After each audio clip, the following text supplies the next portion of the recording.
Praise lord, హల్లెలూయా. ప్రభువైన యేసుక్రీస్తు నామంలో ప్రియ సహోదరి సహోదరులకు నా యొక్క హృదయపూర్వక వందనాలు.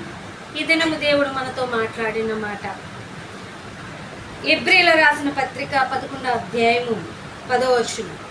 యాలి అనగా దేవుడు దేనికి శిల్పియు నిర్మాణకుడై ఉన్నాడో పునాదులు గల పట్టణం కొరకు అబ్రహాము ఎదురు చూచుచుండెను. విశ్వాసమును బట్టి శారాయు వాగ్దానము చేసిన వాడు నమ్మదగిన వాడిని ఎంచుకొనెను గనుక తాను వయసు గతించినదైనను గర్భం ధరించుటకు శక్తి పొందెను. దేవుని స్తోత్రం, హల్లెలూయా. ఇక్కడ పరిశుద్ధాత్మ దేవుడు మనతో మాట్లాడిన విషయం ఏంటంటే విశ్వాసం వలన మనకు ప్రతిఫలము కలుగును.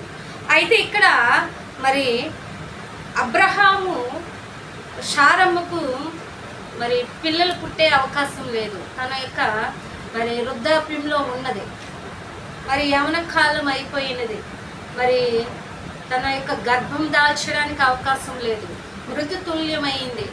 మరి అలాంటి శ్రీధర్మం నిలిచిపోయింది. అలాంటి సమయంలో పరిశుద్ధాత్మ దేవుడు మరి వాగ్దానం ఇచ్చిన దాన్ని మరి నమ్మకంగా అబ్రహాము విశ్వసించి ఎదురు చూసి ఉన్నారు.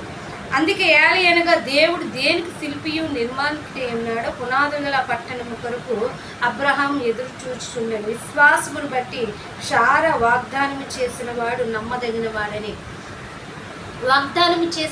నమ్మదగిన వాడిని ఎంచుకొని మరి విశ్వాసముతో దేవుని సన్నిధానంలో మరి దేవుని వెంబడి మరి నడుస్తూ, దేవుని వెంబడి జీవిస్తూ, మరి దేవుని కొరకు బ్రతుకుతూ, మరి అవిశ్వాసం ద్వారా అనేకమైన అద్భుతాలు మరి చూసి ఉన్నారు.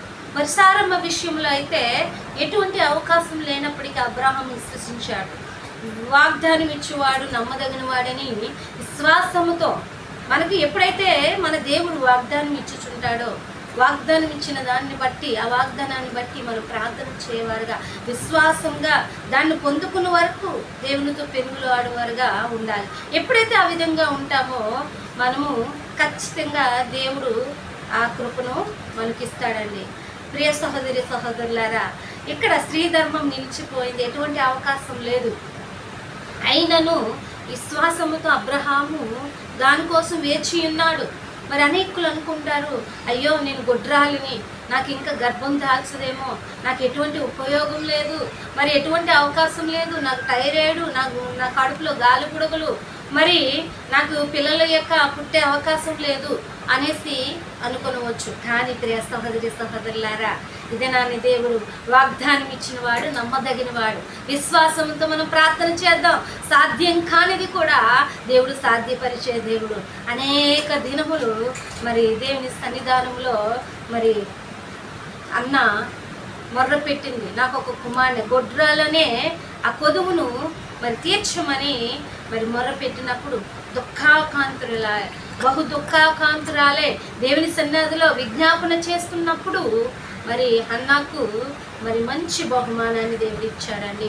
కుమార్ని ఇచ్చాడు. తను దేవుని కొరకు సమర్పణ చేసుకుని పాలు విడిచిన క్షణమే మరి దేవుని సేవకునికి మరి అప్పచెప్పిందండి. మనము కూడా ఒక సమర్పణ కలిగిన వారిగా దేవుని సన్నిధానంలో కనిపెట్టి ప్రార్థన చేసినట్లయితే ఖచ్చితంగా ప్రతిఫలం ఉంటుంది. ప్రియ సహోదరి సహోదరులారా, ఇది నాన్న దేవుడు మనతో ఏమని మాట్లాడుతున్నాడంటే విశ్వాసం బట్టి అన్నిటిని జయించడానికి సామర్థ్యం మనలో ఉన్నదని మరి ఈ వాక్యం ద్వారా దేవుడు బయలుపరుస్తున్నాడు. ప్రియ సహోదరి సహోదరులారా, ఇప్పుడైనా దేవుని సన్నిధానములో వాక్యానుసారంగా జీవించి వాగ్దానం ఇచ్చిన వాడు నమ్మదగిన వాడు, ఖచ్చితంగా నా అవమానాన్ని తీసివేస్తాడు, నా నిందను తీసివేస్తాడు మరి అని మన విశ్వాసంతో మొర్రపెట్టినట్లయితే ఆ గొడ్రాలనే మరి ఆ కొరతను మరి తీసివేస్తాడు. మనోహ భార్య కూడా మరి గొడ్రాలు ఉన్నప్పుడు దేవుడు మరి ప్రార్థన చేయగా ప్రతిఫలం ఇచ్చాడండి.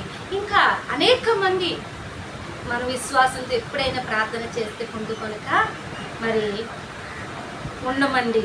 విశ్వాసం లేకుండా మరి దేన్ని కూడా మనం పొందుకోలేము. విశ్వాసం ద్వారా నీలో విశ్వాసం ఉన్నట్లయితే నువ్వు చనిపోయినను మరి లేపబడతావు, బ్రతుకుతావు అని దేవుని వాక్యం సెలవిస్తుంది. సహోదరి సహోదరులారా, మరి విశ్వాసంతో అన్నిటిని జయిందాం. విశ్వాసంతో దేవుని సన్నిధానంలో దేవుని కొరకు మొరపెడదాం. దేవుని యొక్క సన్నిధానంలో దేవుని కొరకు జీవిద్దాం. సారము మరి విశ్వసించకపోవచ్చు, కానీ అబ్రాహాం విశ్వాసంతో ఆ వాగ్దానాన్ని బట్టి దేనికి శిల్పియు నిర్మాణకుడై ఉన్నాడో ఆ పునాదులు గల పట్టణం కొరకు ఎదురు చూసి మరి ఆ వాగ్దానాన్ని బట్టి దేవుని సన్నిధిలో పెనుగులాడి ఉన్నాడు. పెనుగులాడిన తర్వాత మరి కుమారునికి ఇచ్చాక కూడా కుమారునికి ఒక పరీక్ష పెట్టినప్పుడు ఆ పరీక్షలో కూడా అబ్రహాము మరి తన కుమారునికి బలి ఇవ్వడానికి వెనుకకు వెళ్ళలేదండి. ఎందుకంటే దేవుని అంతగా మరి నమ్మి ఉన్నాడు. ఏదైనా దేవుడు చేయగలడానికి సామర్థ్యం గలవాడు. ఏదో ఒక ప్రణాళిక ఉంది, ఆయన ఏమన్నాడంటే ఏదో ప్రణాళిక ఉన్నదని దేవుని సన్నిధానంలో మరి ఆ విధంగా పెనుగులాడము జరిగిందండి. ప్రియ సహోదరి సహోదరులారా, ఈ దినము దేవుని సన్నిధానంలో దేవునికి ఇష్టమైన బిడలుగా, దేవునికి ఇష్టానుసారమైన బిడలుగా దేవుని సన్నిధానంలో మనం బ్రతుకుతాం. దేవుని కొరకు జీవిద్దాం. విశ్వాసాన్ని బట్టి మరి ప్రార్థన చేయవారుగా ఉందాం. ప్రార్థన మరి విజ్ఞాపన చేసి ప్రతిఫలం పొందుకున్న వారుగా ఉందాం. అట్టి ఆశీర్వాదం దేవుడు మనకు అనుగ్రహించుగాక. ఆమేన్. Praise God.